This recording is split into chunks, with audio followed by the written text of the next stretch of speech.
There are some stories that are just timeless. They get at something really fundamental about us, and this is one of them. It's all about this epic clash, right, between this insane, overwhelming pride and this really deep wisdom. We've got a God King who thinks he's the master of the universe. And then there's this young boy who's about to show him what real power actually looks like. So, let's meet our God King. This is Indra, the king of the heavens. And right away, you get a sense of this guy's mindset. He doesn't just think he's a helper. Oh no. He genuinely believes he is the source of all life. And you better believe he expects you to pay up for it. We're not just talking about confidence here. This is an ego so massive it thinks the whole world should just bow down to him. All right, so where does our story take place? In this really beautiful little village called Vrindavan. And for, generations, life there has revolved around this one sacred tradition.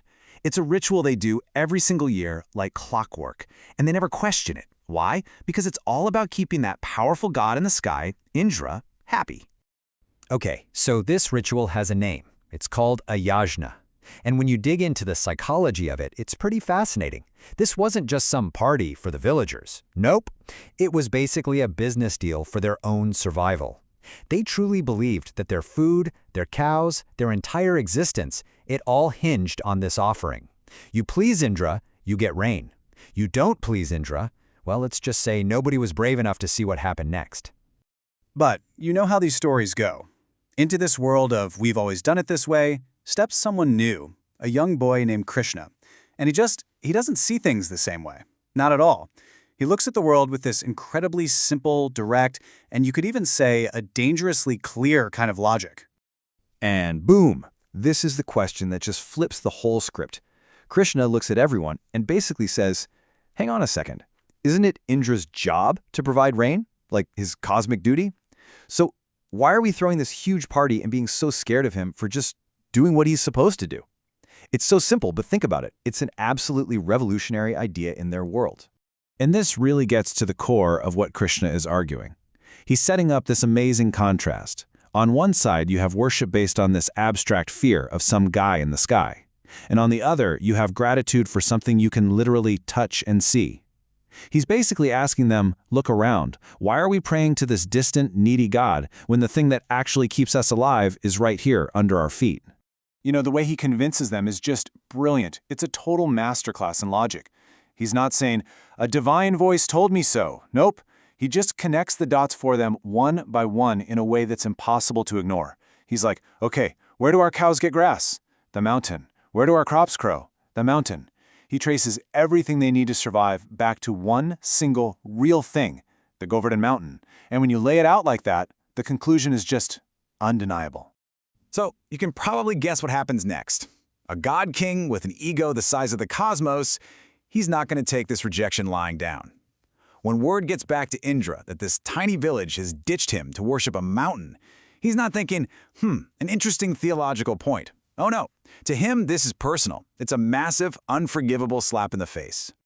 You could just feel the fury and the sheer disbelief here, right? They worshipped a pile of dirt instead of me? To Indra, this mountain isn't the source of life, it's just a pile of dirt. His ego is so bruised, he literally can't wrap his head around why anyone would pick real gratitude over being terrified of him. In his mind, this is the ultimate betrayal. And his reaction? It's fast, it's final, and it is absolutely terrifying. There's no discussion, no let's talk about this, just one simple, brutal command to his storm clouds. Go and drown Vrindavan. He's decided he's going to make an example out of them, just wipe them off the map for daring to disrespect him. And listen, we are not talking about a little spring shower here.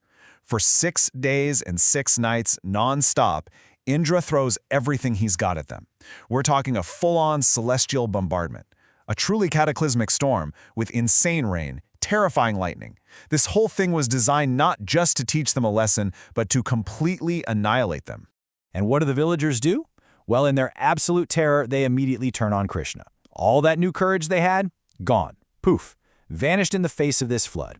To them, this isn't some test of their new belief. It's proof. Proof that they were totally wrong and that this kid's logic has just signed their death warrant. The blame lands right on his shoulders. Okay, so this is it, the turning point. The village is literally about to be washed away. All hope is gone, everyone is in total despair. But it's right here, in this moment of absolute crisis, that something truly unbelievable is about to go down. And you really have to stop and think about this for a second. The entire destructive fury of the king of the gods is coming down on them. What can one small boy possibly do against that? The odds are they're not just bad, they're impossible. The situation looks completely hopeless. Or is it? Well, here's the answer, and it's something that defies all logic, all expectation. Krishna just casually walks over to Govardhan Mountain, yep, the same mountain they just worshipped, and he lifts the entire thing up. Lifts it right into the air with just one hand, holding it up like it's a giant umbrella. And just think about how complete this protection was. This wasn't just a leaky roof. Every single villager, all the cattle, their homes, their food supplies, everything that Indra's storm was meant to destroy, was now completely, totally safe and dry underneath. The god's apocalyptic rage, it was suddenly useless. So for 6 days, Indra keeps hammering away, throwing everything he has at them, but it's no use. Nothing works. Not a single drop of rain can get through. His power, the thing he thought was absolute and unstoppable, has been completely neutralized. The king of the gods has been defeated, utterly and completely. So when the storm finally clears, Indra comes down from the heavens, and he's a changed god. His pride is just shattered, and his mind is filled with this sense of awe. He has to see this with his own eyes. He needs to meet the boy who just, by himself, made his divine wrath mean absolutely nothing. And this is the moment where everything just clicks into place. The mighty Indra, king of the gods, bows down to young Krishna. He finally gets it. His power wasn't really his to begin with. It was just on loan to him. He was a caretaker, a manager, not the ultimate source. And he realizes that his own pride had made him completely blind to that simple, fundamental truth.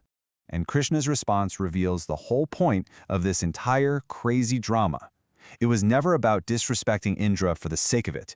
It was a lesson, a really, really necessary lesson. Krishna basically says he set this whole thing up for one single reason: to shatter Indra's pride and fix his arrogance, before that arrogance ended up destroying him.